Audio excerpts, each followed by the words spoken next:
What was a great thing ruined by popularity? Mount Everest. Especially since there's only 1 or 2 days a season that people climb when conditions are optimal. There are literally queues of people waiting to go up some sections, and the overcrowding contributes to the number of deaths there each year. That's before you even start to think about the rubbish, trash left up there. The tourism to Mountain Everest has become the primary income for a lot of people in that area, so it's not surprising the guides and Sherpas continue to take people up in large numbers, but it does seem sometimes like the numbers are unsustainable and downright dangerous. I've never been there and never will go, but it fascinates me, so I read about it all the time. So much litter at or near the summit and all along the way up. The Sherpas do try to clean what they can, but up in the death zone, every ounce of what you are carrying matters tremendously, so very little can be done to get rid of all the oxygen canisters and things left laying around. Any restaurant Anthony Bourdain featured in his shows. Even he acknowledged this. These fantastic gems would subsequently be overrun with diners that they suffered from overcrowding and lower standards. I can no longer eat my favorite burger easily because of Guy Fieri. Have you ever noticed there's a threshold where a song gets too popular and will live on with the memory of everyone thinking it was overplayed and annoying? Beaches. Once tourism starts, it usually has devastating effects on the flora and fauna. They had to close a beach off from the public in Thailand to give nature time to recover. Edit for grammar. Edit to give more information. I was talking about Maya Bay, which was made famous by the movie The Beach, yes, the one with Leo. Despite its isolation, the bay attracts so many tourists there isn't even any room to lay down on the sand. The bay is closed off until officials believe the coral has rejuvenated sufficiently. Bothies. Basically the small cottages in remote parts of the Scottish Highlands that are left unlocked, free to be used for shelter by people travelling the mountains. They're not well furnished or anything, but they act as a freely usable weatherproof shelter for anyone to use in a country where summer usually just means the rain is slightly less frigid. It used to be that they weren't too well known, the hillwalking community used them, maintained them, and everyone observed an unwritten code of conduct where you'd make sure to leave it tidy, clean and ready for the next person to use. However, they suddenly experienced an upsurge in awareness, and a lot of them suffered for it. People would go to them so they could have a piss-up in a scenic location and leave them covered in rubbish and *it. Literal *it. They're normally refurbished from long-abandoned houses and frequently don't have toilets, so they're equipped with a shovel to bury your waste. People seemed to think they were free holiday homes that they could just take over. Some people just vandalized them for the fun of it. As a result, they suffered quite a bit. They should offer shelter from bad weather and a safe place to sleep, but now you have a bunch of entitled, lazy assholes who go and wreck them. That's so sad. We have cabins like that up here in Alaska and the Yukon, but fortunately there are so few people that they are in good shape. Grooveshark. Effectively free Spotify Premium with every single song that you could think of on it. It was *ing awesome. I imagine its popularity drew too much attention to its multiple, blatant copyright violations. It was fun while it lasted, though. For 90s kids, same story but with Napster. Lindsay Lohan, seriously. Cute and talented actress received way too much popularity with no guidance. Yay, she peaked super fast and then minutes later every time you heard her name it was after something bad had happened. Same with Britney, I think the attention doesn't do good for anyone. Keira Knightley mentioned that she had a mental breakdown at 22 and was diagnosed with PTSD and at one point didn't even leave her house because the attention was too much.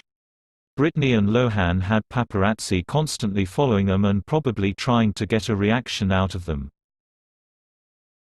Last year I did the Utah National and State Parks during the early spring off-season, and the measures they are taking to try to accommodate the massive number of visitors during the summer is incredible.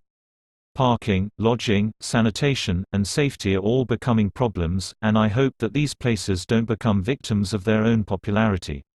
Arches really seems to attract people doing stupid, dangerous stuff. The iconic delicate arch is like a magnet for morons who don't prepare for the trail, take risky selfies, vandalize and climb on things, and drink in places where there's 360 degrees of cliffs around you. A man at Goblin Valley State Park in Utah moved a 170-million-year-old rock over a cliff, claiming he did it to save lives, because it was going to fall off anyway and kill someone. His friend shot a video of him doing it and he yelled, "Yeah," as it fell.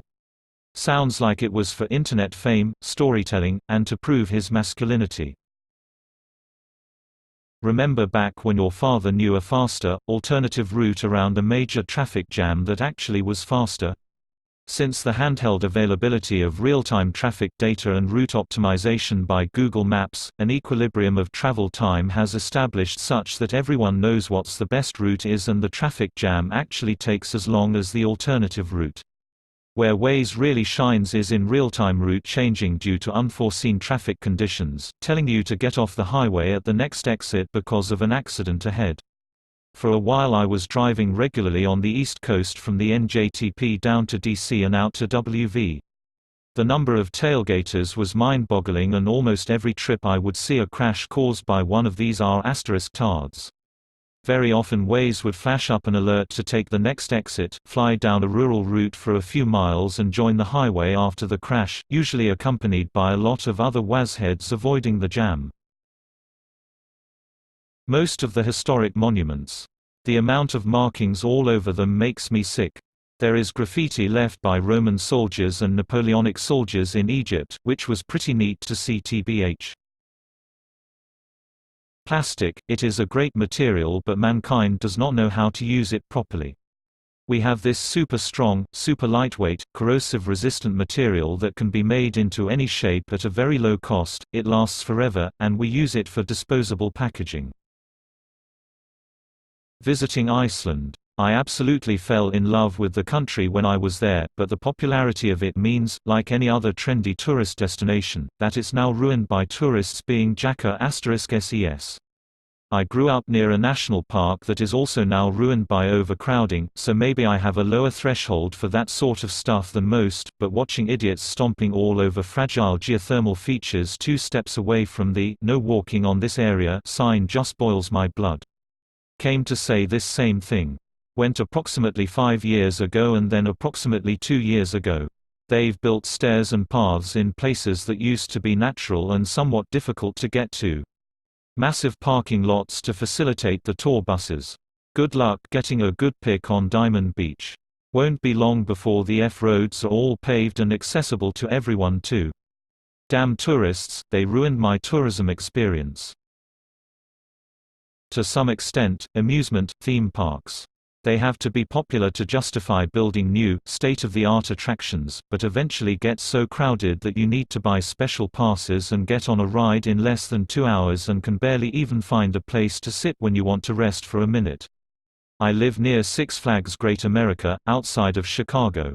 Anytime I've gone in the last 10 years it's been a ridiculous mass of humanity.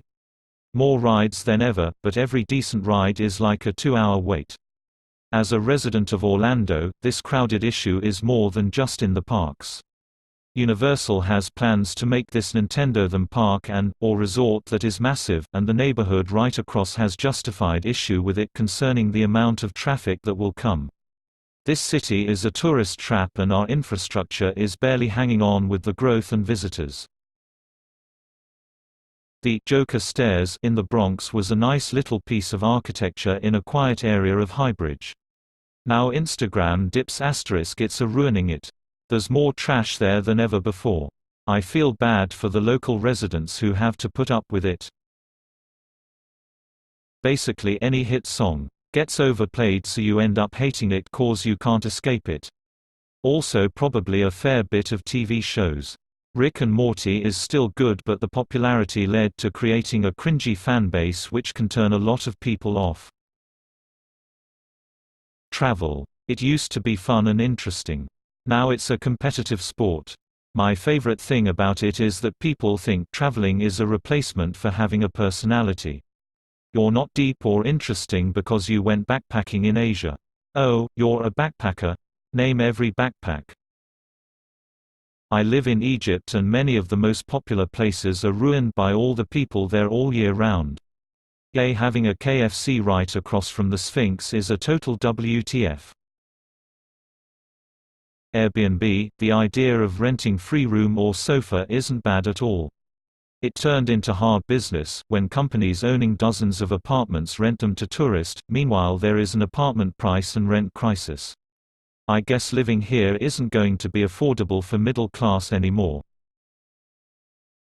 The Internet in general. The Internet was so magical back when nobody understood it.